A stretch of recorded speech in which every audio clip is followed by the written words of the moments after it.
We are back with the Scary Alvarez podcast. We have a good one today, folks. Coach Eric Mateos, the new offensive line coach for the Wisconsin Badgers, has been kind enough to join us, and we're going to get going on this, asking us some questions. Coach, welcome aboard.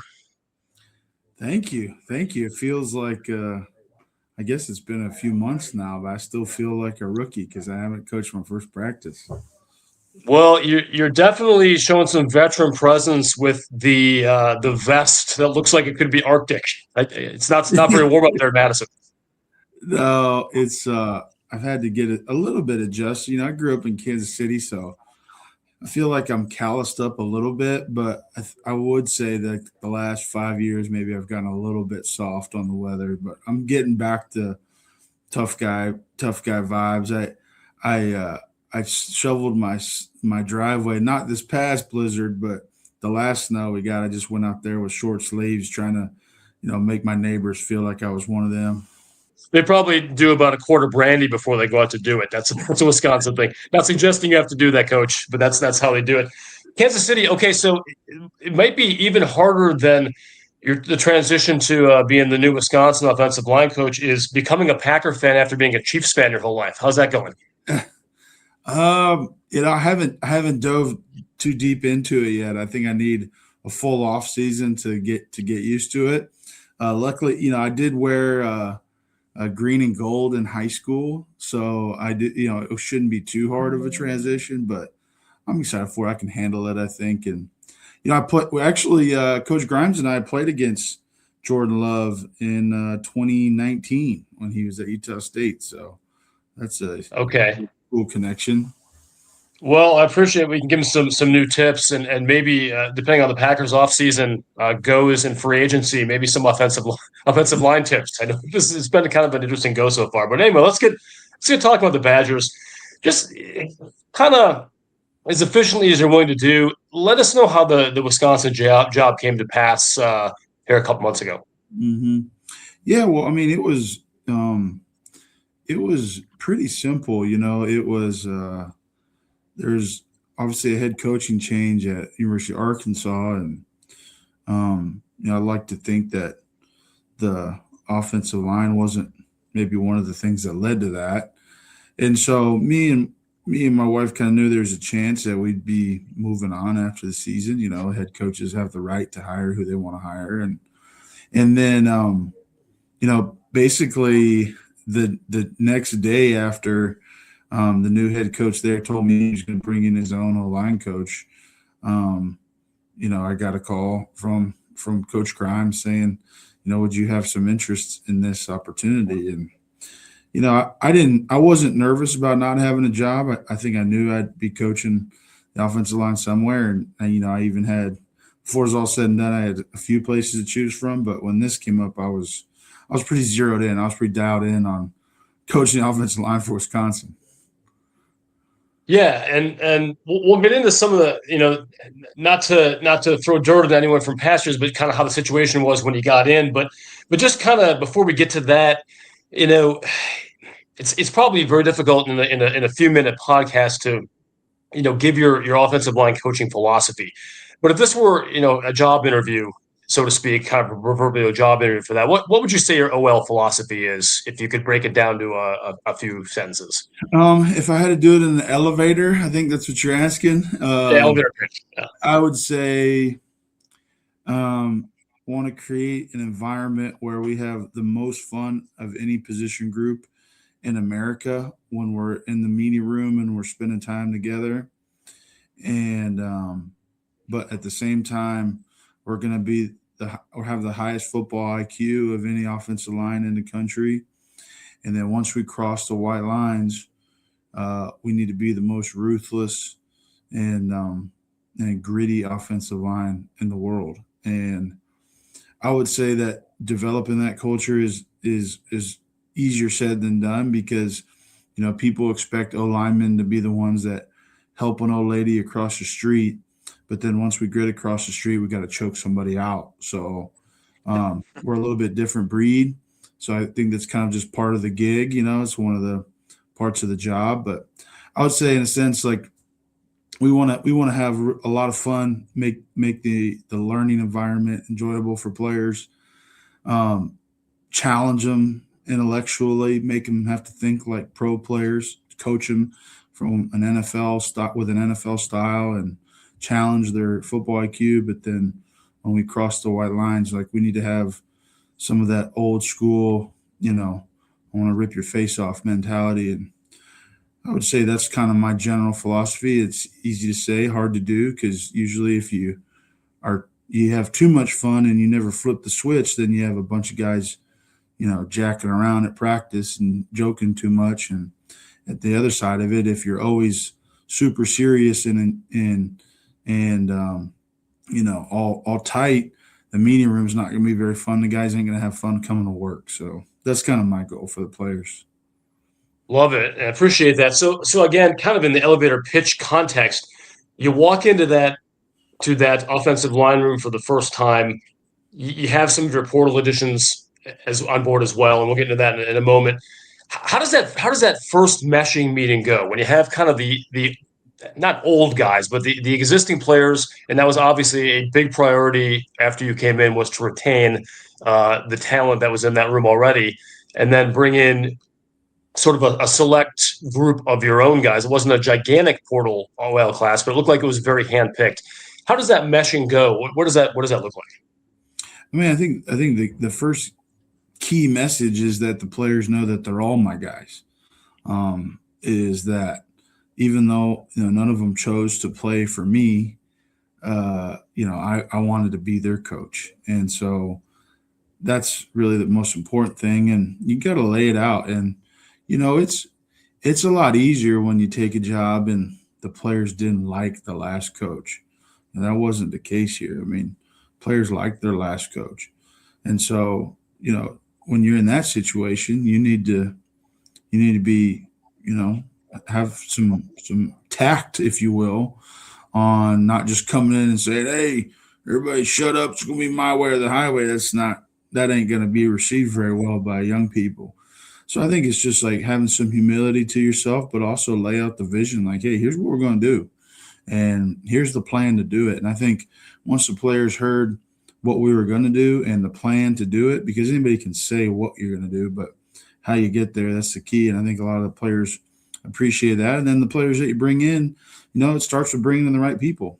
I mean, you can't, if you bring in transfers that are a bad fit and don't fit the culture of the team that's already in place and don't fit the room, then you're going to have a lot of drama unnecessarily. So part of that process is making sure you're bringing in the right guys that fit personality wise.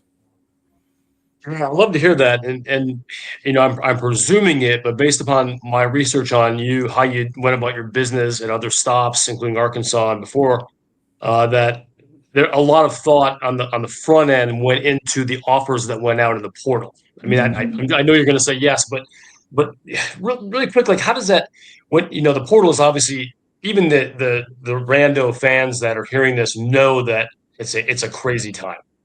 You have multiple offers coming in all likelihood if you're a good player, and the time is very tight, short time window. Kind of walk us through how the portal process worked. Not necessarily with any like Blake Cherry. This is exactly how it went. Not that's not what I mean, but kind of philosophically with the guys you ended up bringing in. What does that process look like in that truncated time period? I mean, I'm a big believer that each individual case needs to be judged individually. And so, like, I've had players I've signed in the portal before where their old O line coach told me how terrible they were, and through some other research, I found, well, maybe they're not so terrible. And then, a guy ended up starting 26 games for me. And then, I've had other guys that, never even really contributed at a previous school. And, but I knew they had talent and I knew the high school coach. And so anyways, I think the important thing that I think people should understand is that each situation is totally unique. Each recruitment is totally unique. And quite frankly, if I don't have some reliable background on somebody, who they are as a person and who they are as like a football guy, I'm probably not going to take them. I care I think production matters, but also like the fit matters even more. And so I would just say every situation is totally unique. So it's kind of hard to summarize it. We're just like, hey, who does a recruiting website have ranked as the highest tackle transfer? Because I look at those transfer rankings and they're insane. Like, there's some of the dumbest assessments of O linemen I've ever seen, but it's none of my business as long as I don't get infatuated with it. So I try to just stay level, know what we need, know the level of talent that we need, and know the fit that we need. Love it. And I like hearing your philosophy on especially transfer portal recruiting rankings, which are even more, as you well know, mind-boggling than other ones. You don't have to comment on this. I'm gonna mention this. There was and this is not to cast shade on a Wisconsin player who went to the portal. Totally fine. I usually am very supportive of anyone to find the future they want to find, but it was a slot receiver for the Badgers who entered the portal, and he was in a consensus ranked higher than Colton Joseph was coming in. And that's a again, not to cast shade at that player, but it's a good example of how maybe not a lot of thought and program impact goes into those rankings. So it's good to hear that this is very individualized on your end. I think that's much more important. Mm-hmm. Okay, we're kind of on descent here. I have a quick hitter, but what are your first impressions so far of working for Luke Fickell? Man, it's been like a breath of fresh air. I don't know if it's like the D line coach in him, but I've really enjoyed kind of being around somebody who's just has an intensity to them and a focus to them on how they want to see their team carry themselves, how they play, how they act, how they think, how they walk, how they talk. I mean, he's been so detailed as far as his expectations for how the players carry themselves and the culture that he's trying to build in. I mean, he's the accountability with the players is intense, and like his ability to, recognize like, hey, we have a whole bunch of new players, and he's been sensitive to that, understanding like, hey, there's a lot of guys here that haven't been here, but then at the same time, not budging on his core values and the things he believes in with the culture. I've been really impressed with him, and I kind of like being around a guy who's kind of like cut from the trenches, if that makes sense. And so it's been refreshing. I've enjoyed it quite a bit. I think he's, I'm kind of waiting for like my first real ass chewing to come, because I think it's going to be I'm going to like it, because it's like the intensity of him, I think just is kind of contagious. And, it's made me kind of even more fired up and kind of brought back some kind of old feelings I had, as a younger coach with as far as the intensity he's got. So I've loved every second of it. That's great to hear. That's great to wait till spring comes and you head down to the Union and it's 70 degrees instead of 10, and you can see the lake.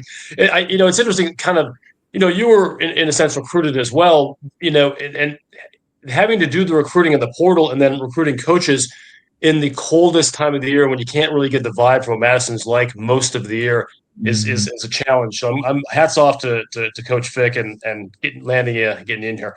All right, last thing going to play off here. And I know a lot of the cliche answers is, well, every game is important, but is there a game or two that you have a little extra juice for coming into the season? Yeah, Iowa and Minnesota.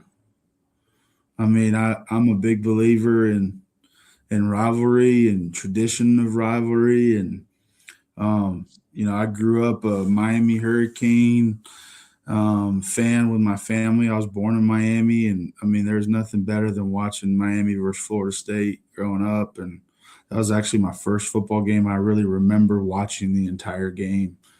And so going into this season, I know how important those two games are to a lot of people that wear that W. And so I'm going to make sure they're just as important to me as they are the former players and the alums and all the fans in the state that hate those schools. I want to hate them. I want to hate them with them. And so those are two that I'm ready to do. Oh God, Coach, I'm ready to run through a wall right now just as a podcaster listening to this. Yeah, I have a special affinity affinity and quotes for PJ Fleck. That could be a talk for another time, but just his shenanigans and stuff. I can't wait. And seeing him watching the Badgers grab that axe from the sidelines this year up there is going to be a lot of fun. But anyway, thank you so much for bopping in. Super excited for spring practice. I know you are too. Stay warm up there and don't be a stranger. All right. Appreciate it. Thank you for your time.